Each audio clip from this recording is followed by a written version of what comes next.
During the inheritance meeting, my daughter threw the papers in my face and screamed, "You're a leech! You probably killed Dad for the money!" I simply stood up and walked away. On Monday, the police knocked on her door. I'm glad to have you here. Follow my story until the end and comment the city you're watching from so I can see how far my story has reached. In the partitioning of the inheritance, my daughter threw the documents in my face and screamed, "You're a leech! You must have killed Daddy for money." I simply stood up and walked away. On Monday, the police knocked on her door. That moment replays in my mind like a broken record. The conference room of Stevens & Grant Law Firm had fallen completely silent after Nola's outburst. I can still see the horrified expressions on everyone's faces. Mr. Stevens with his mouth slightly agape, his assistant frozen mid-note-taking, and Richard, my late husband's brother, staring at the floor, unable to meet my eyes. I didn't cry. I didn't yell back. 61 years of living had taught me that sometimes silence is the only dignity we have left.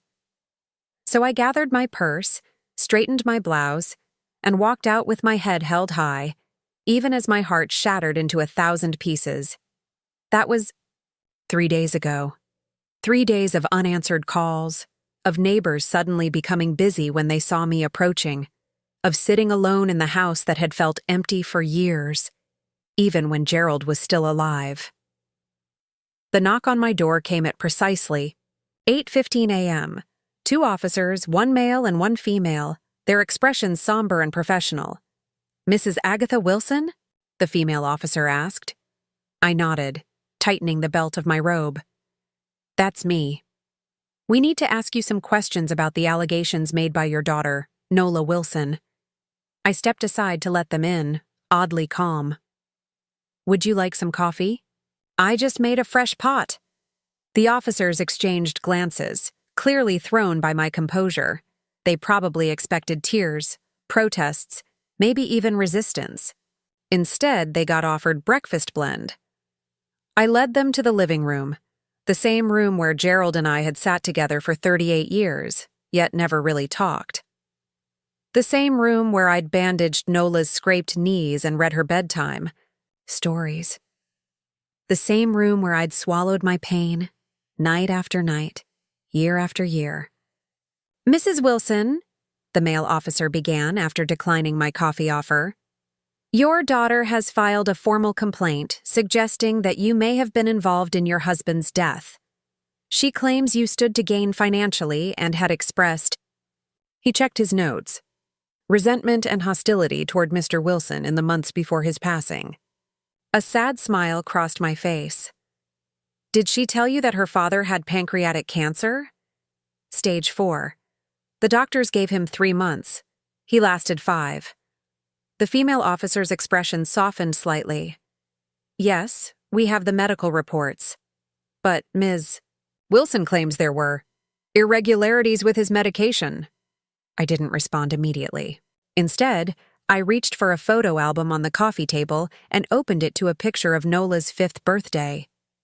There she was, beaming at the camera, missing her 2 front teeth, Gerald and I standing behind her. The perfect family portrait. "Daughter," I said finally, my voice steady, "has always seen what she wanted to see. When she was little, she saw her father as a hero. When she was a teenager, she saw him as her protector. And now, as an adult, she can't bear to see him as merely human. Flawed, complicated, sometimes cruel." The officers waited, sensing there was more. "I didn't kill my husband, officers.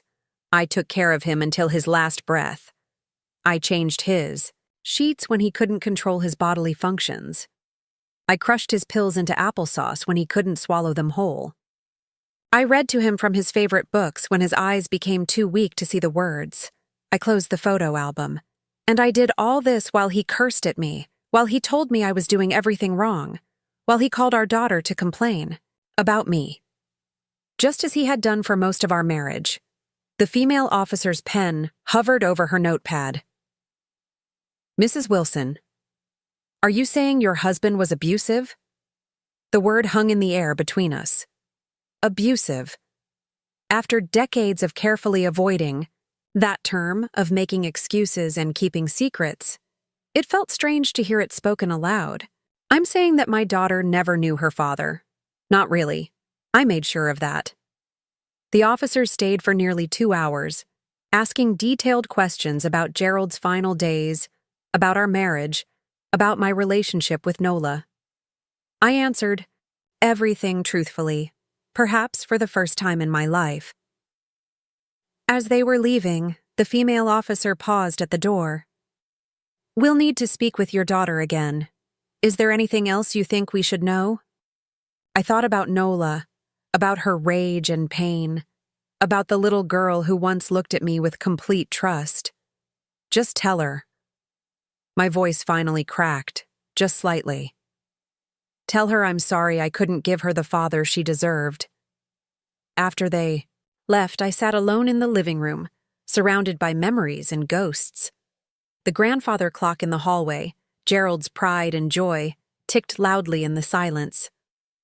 In 24 hours, the truth I had buried for decades would finally come to light, and my daughter would have to face the father she never really knew. I never wanted Nola to know. That was the promise I made to myself the day she was born, her tiny hand wrapped around my finger, her eyes still closed to the world. I swore she would never see the darkness I lived with. She would have the father I never had. Loving, supportive, kind. What a beautiful lie I crafted for her. The day after the police visit, I found myself in the attic, surrounded by cardboard. Boxes labeled in my neat handwriting. Christmas decorations, Nola's school projects, tax records, 1985-1990. But I was looking for a specific box, one without a label, pushed far into the corner beneath the eaves where Gerald would never bother looking. My hands trembled as I pulled it out, dust coating my fingers. Inside were the things I couldn't bear to look at, but couldn't bring myself to destroy. Hospital discharge papers with injury descriptions that didn't match the stories we told. A small notebook where I'd documented dates and incidents in code only I understood. Photos of bruises I'd carefully hidden under long sleeves and high collars. And beneath it all, a sealed envelope addressed to Nola, written on a night 15. Years ago, when Gerald's rage had been particularly vicious. I'd written it thinking I might not survive until morning, wanting my daughter to know the truth if the worst happened. But morning came, as it always did. I hid the letter away and continued the charade. The doorbell rang, startling me from my memories. Through the peephole, I saw Detective Lisa Morales, the female officer from yesterday, standing alone on my porch. "I hope I'm not intruding," she said when I opened the door. I had a few follow-up questions and was in the neighborhood. Her casual tone didn't fool me. Detectives don't just happen to be in the neighborhood. I invited her in anyway, offering tea this time instead of coffee. We sat at the kitchen table, sunlight streaming through the windows, making the space seem deceptively cheerful. "Mrs. Wilson," she began, her dark eyes studying me carefully. "When we spoke yesterday, you mentioned protecting your daughter from knowing her father. Could you elaborate on that?" I stirred my tea slowly, buying time. "Detective, have you ever loved someone so much that you'd bear any pain to keep them safe?" She didn't answer immediately, which told me she understood exactly what I meant. My husband was complicated, I continued. In public, he was charming, respected, a pillar of the community. At home, he was a different man entirely. "Abusive," she supplied, not as a question this time. I nodded, the admission still difficult. After all these years, yes, but never to Nola. I made sure of that. How? I became very good at predicting his moods, at knowing what would set him off. I learned to position myself between them, to absorb his anger before it could touch her. Detective Morales's expression remained professional, but I saw the slight tightening around her eyes. She'd seen cases like mine before. "Why didn't you leave him?" It was the question everyone asks, the one that sounds so simple to those who've never lived it. I tried. Once. I took a sip of tea, the memory bitter on my tongue. Nola was 7. I packed our bags while Gerald was at work, withdrew what little money I could from our account, and took a bus to my sister's house in Oregon. What happened? 3 days later, he showed up with the police. Claimed I'd kidnapped his daughter, that I was mentally unstable.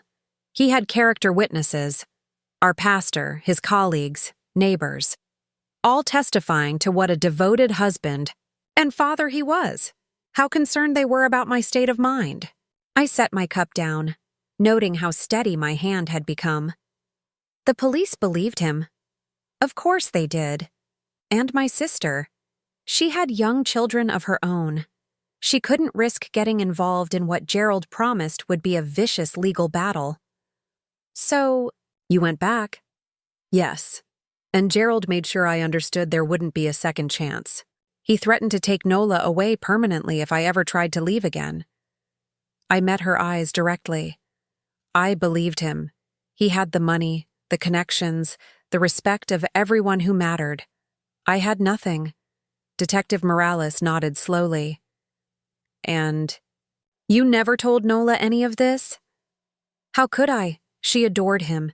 He made sure of that, lavishing her with gifts, attention, making me the disciplinarian while he got to be the fun parent. By the time she was a teenager, she thought I was just bitter, controlling, the bad guy in their story.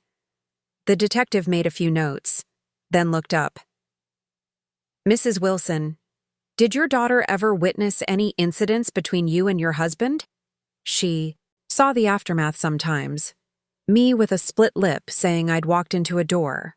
A broken wrist I claimed happened when I slipped on the stairs. But Gerald was careful. His worst moments were saved for when Nola wasn't home. And now she thinks you killed him. I laughed, the sound hollow even to my own ears. Ironic, isn't it?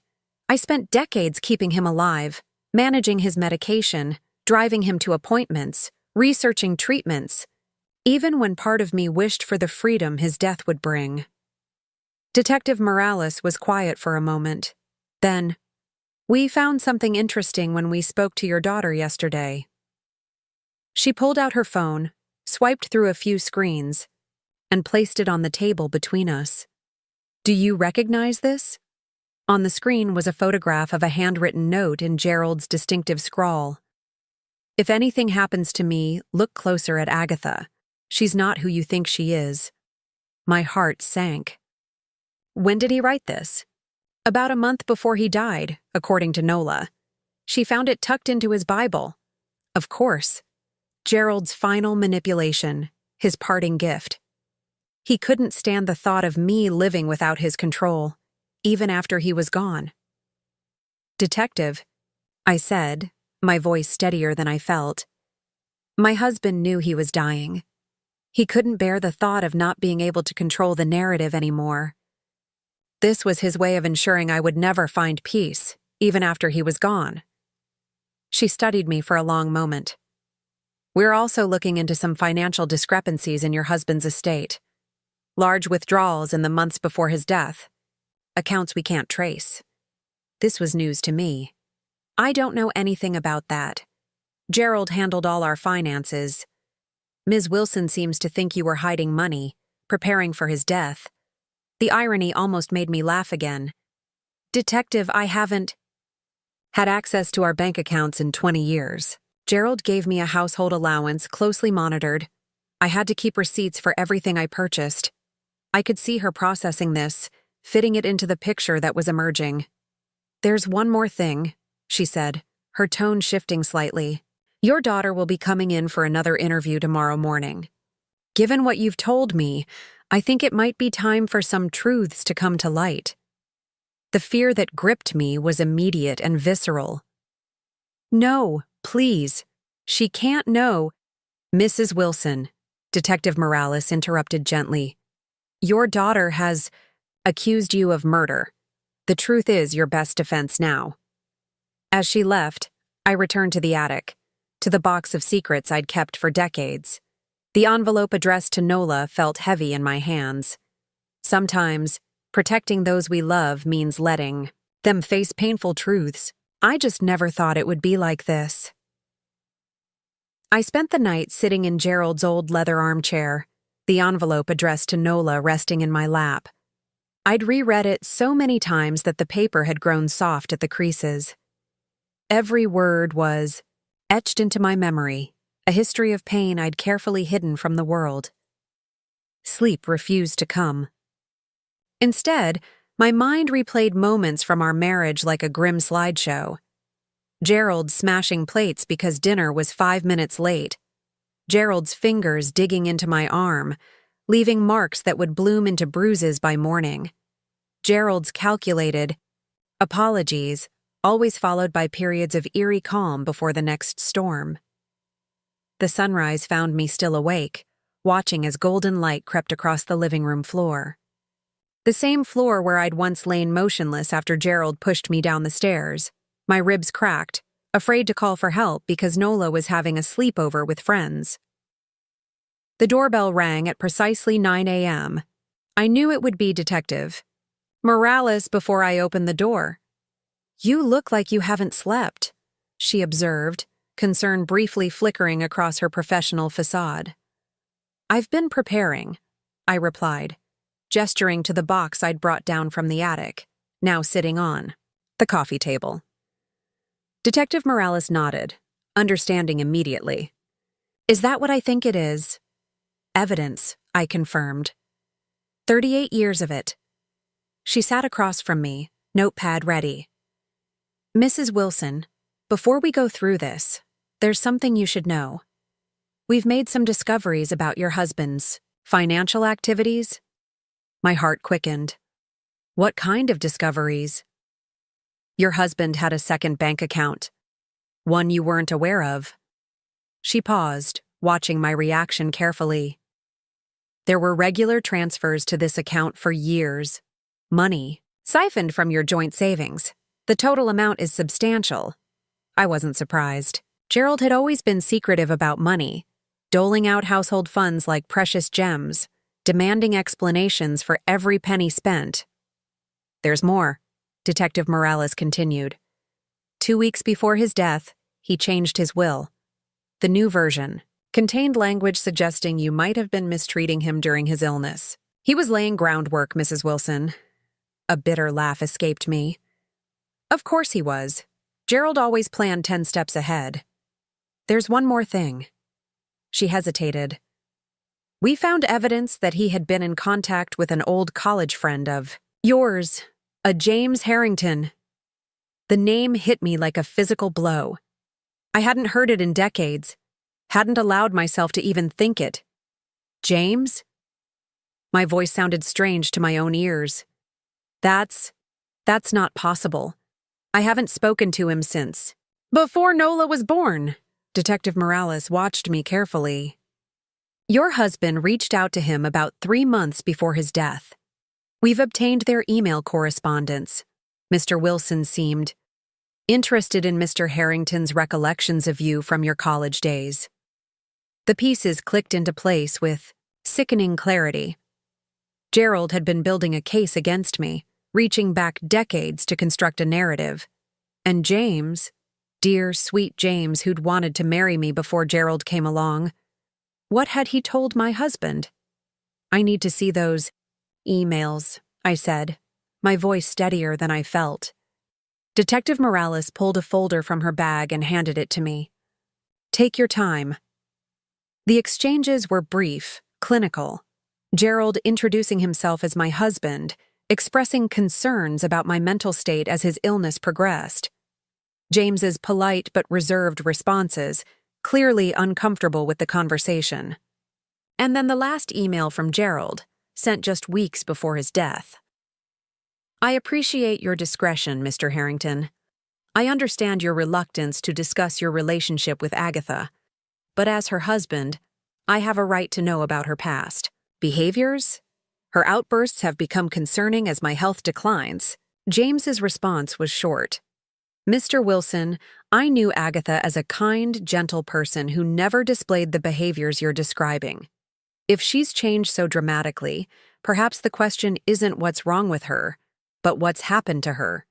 Over the years, I wish you both well, but I won't be responding to further inquiries. Tears blurred my vision.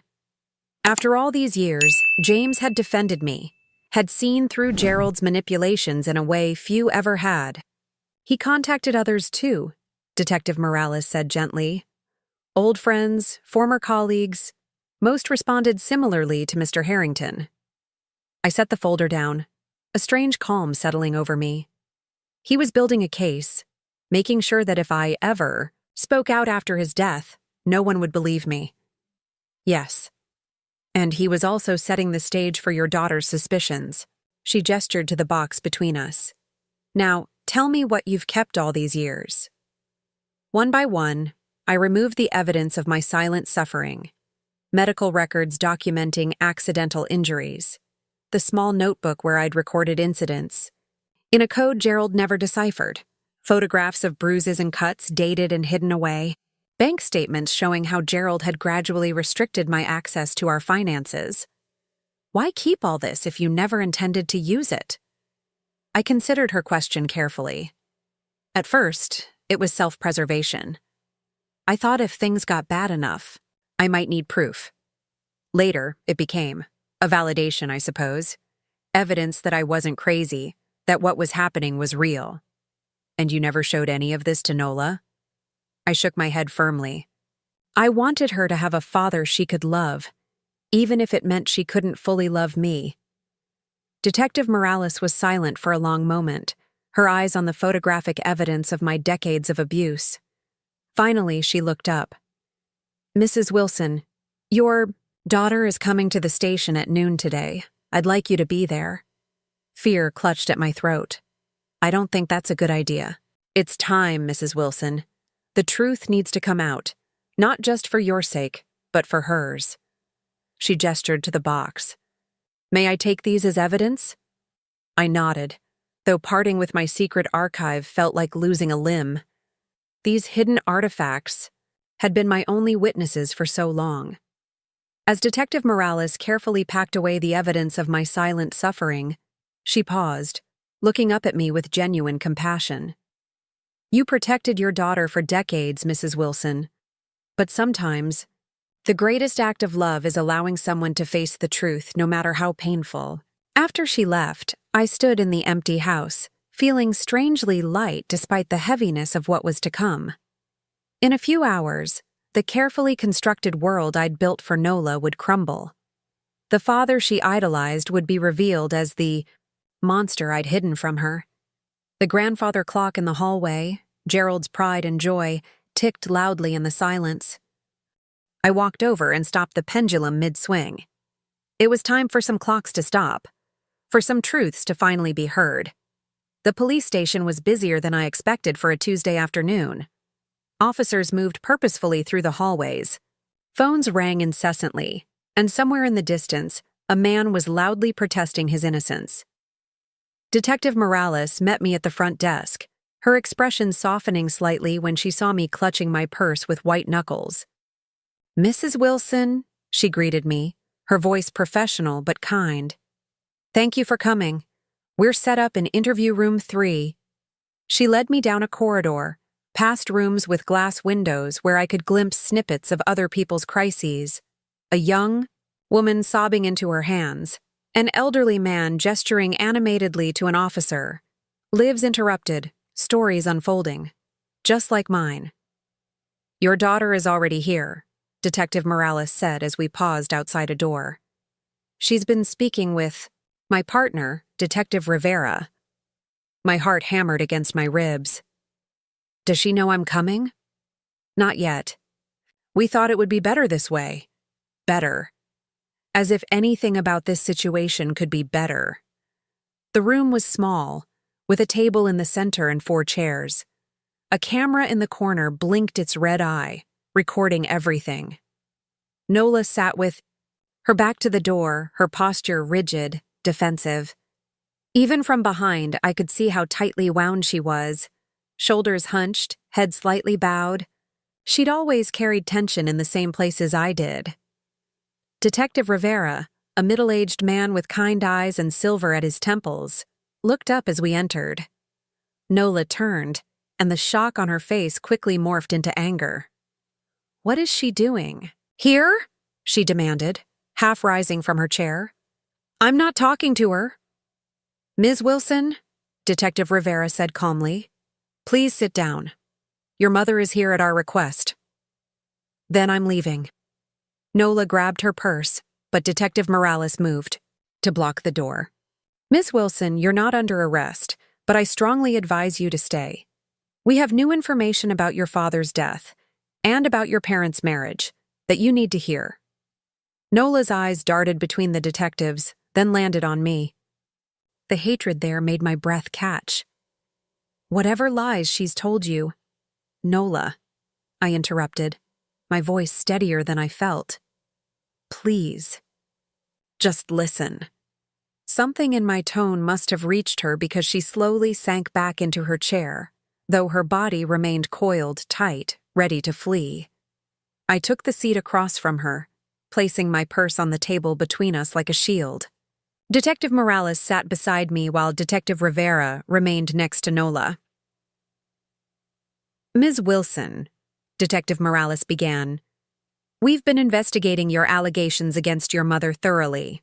In the process, we've uncovered evidence that paints a very different picture of your parents' relationship than the one you've described to us." Nola's jaw tightened. "What are you talking about?"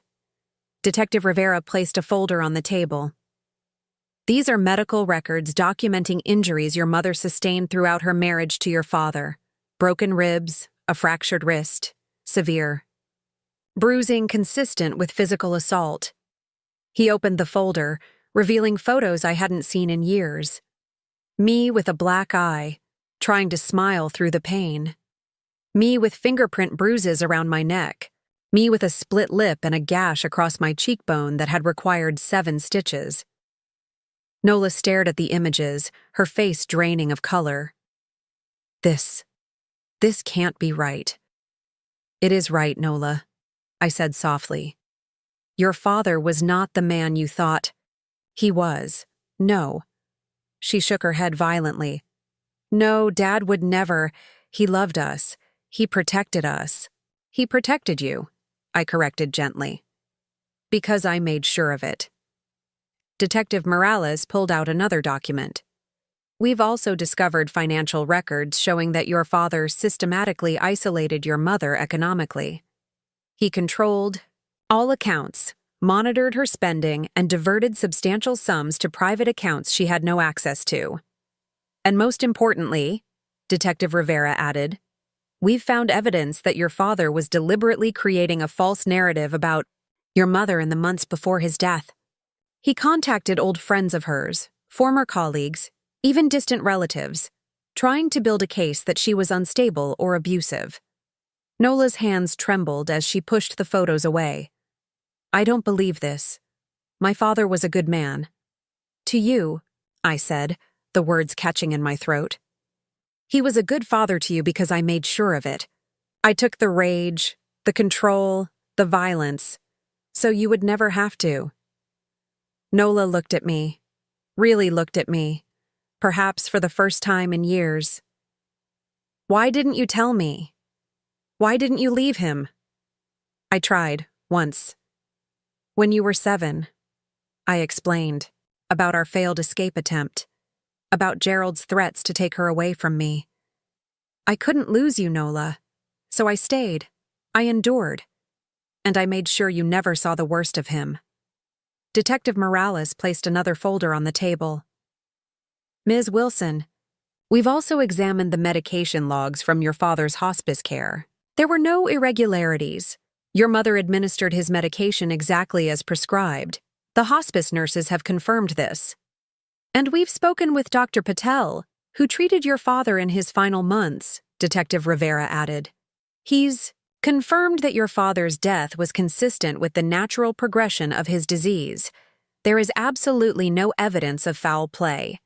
Nola sat motionless, her eyes fixed on the photos before her. I could see her world crumbling, the perfect image of her father splintering under the weight of truth. "Then why did he write that note?" she whispered. "Why did he warn me about you?" Because he couldn't bear the thought of losing control, I answered. Even in death, he wanted to make sure I would suffer, that you would never trust me.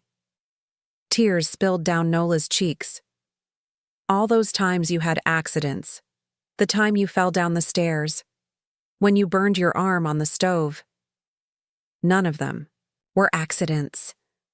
And I blamed you, she whispered, horror dawning in her eyes. When Dad would get angry, I thought it was your fault. I thought you provoked him. That's what he wanted you to think. The silence that followed was heavy with decades of secrets and lies.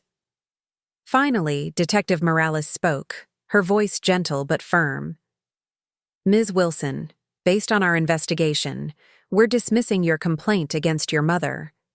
There is no evidence to support any wrongdoing on her part. In fact, the evidence strongly suggests that she was the victim of long-term domestic abuse. Nola nodded numbly, still staring at the photos. We'll give you two some privacy, Detective Rivera said, standing. Take as much time as you need. After. The detectives left. Nola and I sat in silence, the truth lying exposed between us like an open wound. Why didn't you hate me? She finally asked, her voice small. All these years I took his side. I believed him. I treated you like I deserved it, I finished for her. You were a child, Nola. You only knew what we showed you, what I allowed you to see. She looked up, her eyes red-rimmed and swollen. I accused you of murder. Yes, you did. How can you ever forgive me for that? I reached across the table and took her hand, half expecting her to pull away. She didn't. I don't know if forgiveness is what we need right now, I said truthfully. Maybe what we need is to start over, to get to know each other without your father standing between us. Nola's fingers tightened around mine. I don't know how to do that. Neither do I admitted.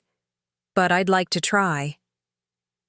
As we sat there, hands clasped across the table where accusations had flown just days before, I felt something shift between us. Not forgiveness, not yet, but perhaps the beginning of understanding. Outside the interview room, life in the police station continued. Phones ringing, officers moving about, other people's crises unfolding.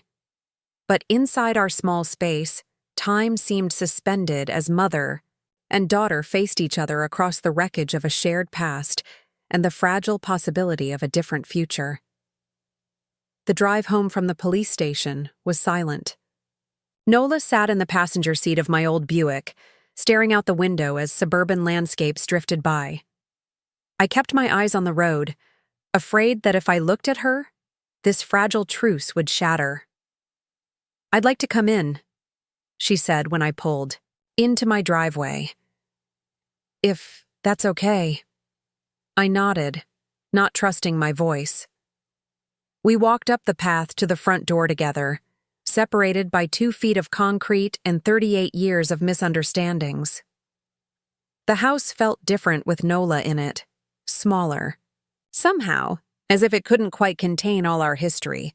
She paused in the entryway, her eyes tracking over familiar objects. The antique mirror Gerald had insisted on hanging despite its ornate ugliness. The formal family portraits where we all wore stiff smiles. The grandfather clock now silenced. You stopped it, she said, noticing the still pendulum of the clock. Yes. Dad loved that clock. I know.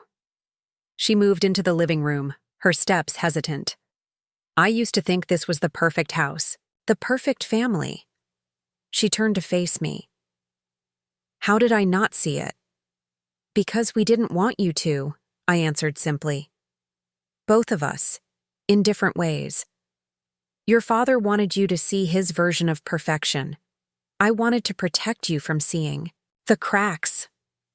Nola sank onto the couch, her body suddenly looking so young, so vulnerable. I need to know everything, Mom. Not just what the police showed me. I need to understand. I sat across from her in Gerald's old armchair, feeling the ghost of him all around us. Where should I start? The beginning. How did you meet him? Why did you marry him? I closed my eyes briefly, traveling back more than 4 decades. I was 22, working at the library downtown. Your father came in looking for a book on investment strategies. He was handsome, confident, 10 years, older than me. I was flattered when he asked me to dinner. The memories flowed easily now, after being locked away for so long. He was charming, attentive. He made me feel special. My parents loved him. So polished, so successful. When he proposed 6 months later, everyone said I was lucky. Nola leaned forward. When did it change? After the wedding. Little things. At first, criticizing my clothes, my friends, the way I spoke. Then controlling the money, insisting I account for every penny. The first time he hit me was 3 months after we married. I dropped a glass, and he slapped me so hard I fell. Nola winced, and I almost stopped, wanting to protect her even now. But she needed to hear this. We both needed me to say it. He was immediately sorry, crying, bringing flowers, promising it would never happen again. And I believed him. I laughed, bitterly. That's how it always starts. They're sorry until they're not, until they convince themselves you deserved it. But why stay? Even before I was born? I considered this carefully. Fear, at first. Shame. The belief that I could fix things, if I just tried harder. Then I got pregnant with you, and leaving became complicated. Did he hurt you when you were pregnant with me? The question hit like a physical blow. Yes, but differently. More. Controlled. He would grab my arm hard enough to leave marks, but not where anyone could see. Push me against walls. Nothing that might harm you. Nola's eyes filled with tears. And after I was born? After you were born, you became my reason for everything. For staying. For enduring. For keeping silent. I leaned forward, needing her to understand. You were the light in all that darkness, Nola. My beautiful, perfect daughter. She wiped at her eyes. But I turned against you. I believed him over you. Every time. Of course you did. He made sure of it. He was your hero, your protector. I was the one who said no, who enforced rules, who wasn't fun like Dad. The old pain surfaced, but I pushed it back down. It was a role I accepted because the alternative was worse. Nola stood abruptly and walked to the mantelpiece, studying the family photos arranged there.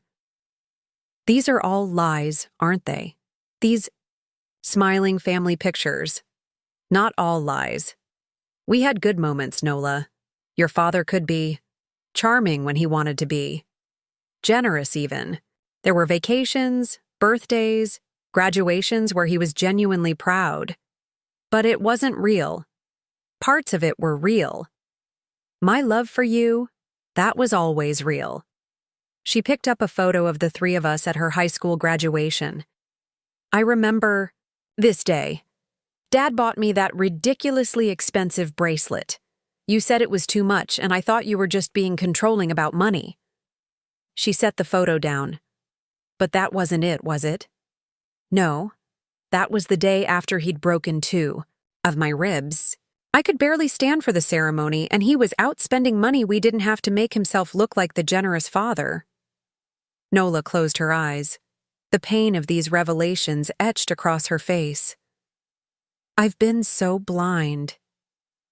You saw what? We showed you. She turned back to me. You said you tried to leave once when I was 7. What happened? I told her about the careful planning, the bus tickets, the small amount of cash I'd managed to hide away. The brief days of freedom at my sister's house before Gerald arrived with the police and his perfect act of the concerned husband. I remember that trip, Nola said slowly. You said we were going on an adventure. I was excited. Her brow furrowed. But I don't remember coming home. You were asleep in the car. When we got back, your father. I swallowed hard. Let's just say he made it very clear what would happen if I ever tried to leave again. Did he hurt you? Yes. But more importantly, he threatened to take you away from me permanently. Said he'd make sure I was declared an unfit mother, that I'd never see you again. The fear had been visceral, paralyzing. I believed him. He had the money, the connections, the reputation. Who would believe me over him? Nola returned to the couch, sitting closer to me this time. When he got sick. Was that when you finally felt free?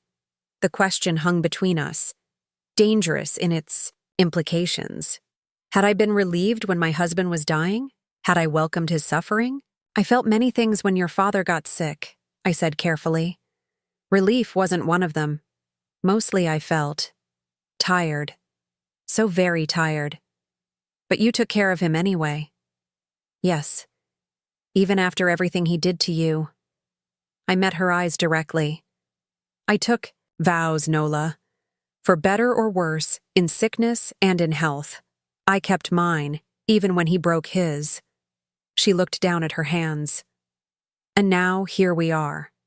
He's gone, and I accused you of killing him. Here we are, I agreed softly. I don't know how to fix this, Mom. I reached out and took her hand, feeling its warmth, its life. We start here, with truth, with trying to see each other clearly for the first time. As the afternoon light slanted through the windows, Nola and I sat together in a house that had witnessed so much pain, beginning the slow, painful process of excavating 3 decades of buried truths. The clock remained silent, but something else had begun ticking between us, the tentative rhythm of a relationship being rebuilt from its foundations. 6 months can change everything or nothing at all. In my case, it changed the rhythm of my days, the sounds in my house, the way light seemed to fall across familiar spaces. The day after our conversation, Nola had returned with a small suitcase. I'd like to stay for a while, she'd said, her voice hesitant but determined. If that's okay with you. I'd simply nodded and shown her to the guest room that had once been hers, now stripped of teenage posters and memorabilia, painted a neutral beige that Gerald had insisted on after she left for college. We can change the color, I'd offered, watching her take in the impersonal space. Make it yours again. She'd smiled, a small tentative curve of lips that reminded me of her childhood expressions. I'd like that. Those first weeks were awkward, both of us moving carefully around, each other and the ghost of Gerald that lingered in every corner. We developed routines, coffee together in the mornings before Nola left for her job at the architectural firm, quiet dinners in the evening where conversation gradually became less strained. We painted her room together, choosing a soft sage green that made the space feel alive again. I found myself sharing stories as we worked, not the painful ones, but memories I'd kept tucked away. Nola's first steps, the time she'd decided to give her teddy bears a bath in the toilet, her fierce determination to learn to ride a bike, without training wheels. I don't remember any of that, she'd said, brush pausing mid-stroke. You were very young, but I remember. I remember everything. Slowly, the house began to transform. Gerald's heavy, dark furniture was replaced piece by piece with items we chose together, lighter, warmer, more inviting. His study, which had been kept like a shrine, became a shared workspace where Nola could spread out her architectural drawings, and I could work on the memoir I'd finally found courage to begin. Today marks exactly 6 months since the day she threw those documents in my face and called me a leech. 6 months since the accusation that nearly destroyed us led instead to truth, and through truth to healing. I'm in the kitchen preparing lunch when I hear Nola's key in the front door. She's home early from work, which is unusual. Mom? She calls, her footsteps quick and light in the hallway. In here, I answer, wiping my hands on a dish towel. She appears in the doorway, slightly breathless, holding a large envelope. It came, she says, her eyes bright with anticipation. The final paperwork from the lawyer. My heart skips a beat. Have you opened it? She shakes her head. I wanted us to do it together. We moved to the dining table, a new one we'd found at an antique market, warm honey-colored wood that Gerald would have hated for being too rustic. Nola carefully opens the envelope and pulls out a stack of documents. It's done, she says after scanning the first page. The house is officially in both our names now. I exhale slowly, feeling a weight lift that I hadn't realized I was still carrying. After Gerald's death, we'd discovered that he'd left the house solely to Nola in his will. His final attempt to control me from beyond the grave. The legal battle to have my name added to the deed had been Nola's idea, her way of beginning to right decades of wrongs. There's something else, she says, pulling another document from the envelope. I had Mr. Simmons draw this up too. It's a power of attorney. I want you to have it, in case anything ever happens to me. I look at her, this daughter who once believed the worst of me, now trusting me with everything. Nola, you don't have to. I want to, she interrupts gently. It's important to me. As I take the document, our fingers brush, and I'm struck by how familiar her hands have become again. The slight crook of her left pinky from a childhood break. The artist's callus on her middle finger that never quite went away when she switched from drawing to computer design. Thank you, I say simply. She nods, then reaches back into the envelope. One more thing. What she pulls out makes my breath catch. A small silver locket on a delicate chain. It's identical to the one Gerald gave me on our 5th anniversary, the one he later ripped from my neck during one of his rages, claiming I didn't deserve such fine things. How did you? I found the jeweler's name in Dad's old records. It wasn't hard to commission a replica. She holds it out to me. Open it. With trembling fingers, I pry open the small silver heart. Inside is a miniature photo, not of Gerald as the original had held, but of Nola as a child, her smile wide and uninhibited, and beside it, a tiny inscription. Truth heals. Oh, Nola, I whisper, tears blurring my vision. I know it doesn't fix anything, she says, her own eyes glistening.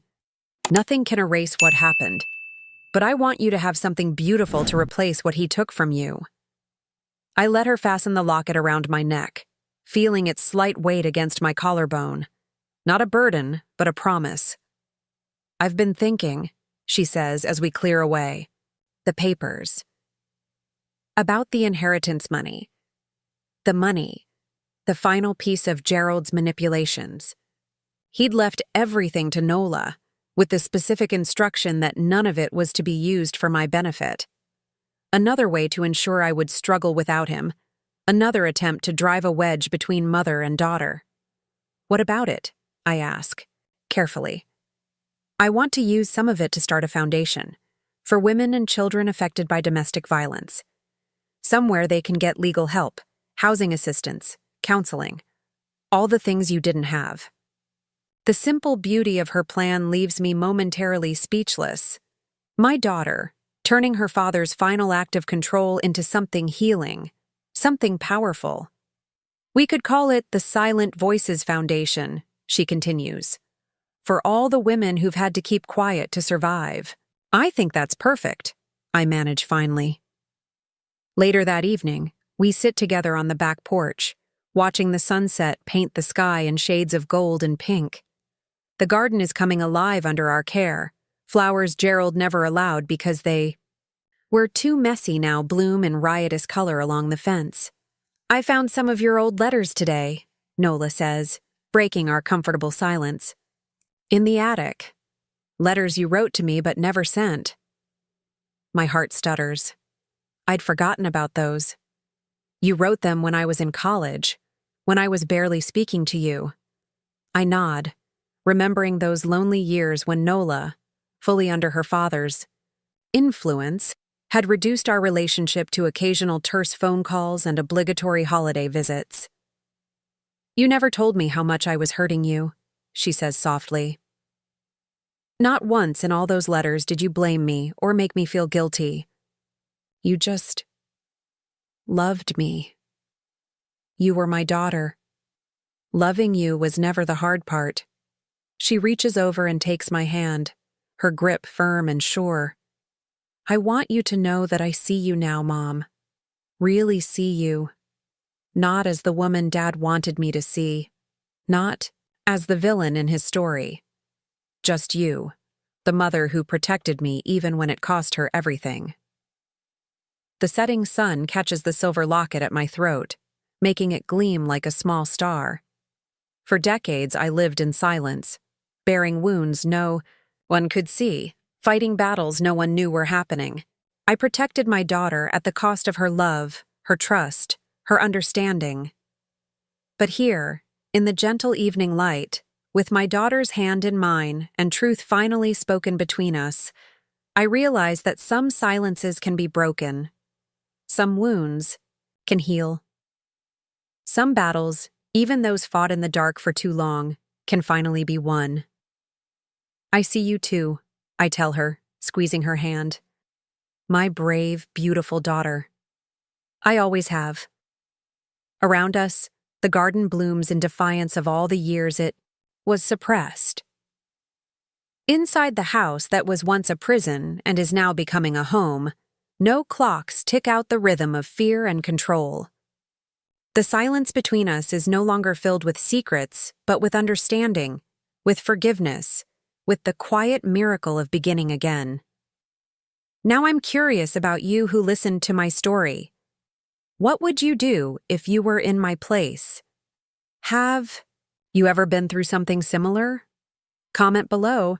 And meanwhile, I'm leaving on the final screen 2 other stories that are channel favorites, and they will definitely surprise you. Thank you for watching until here.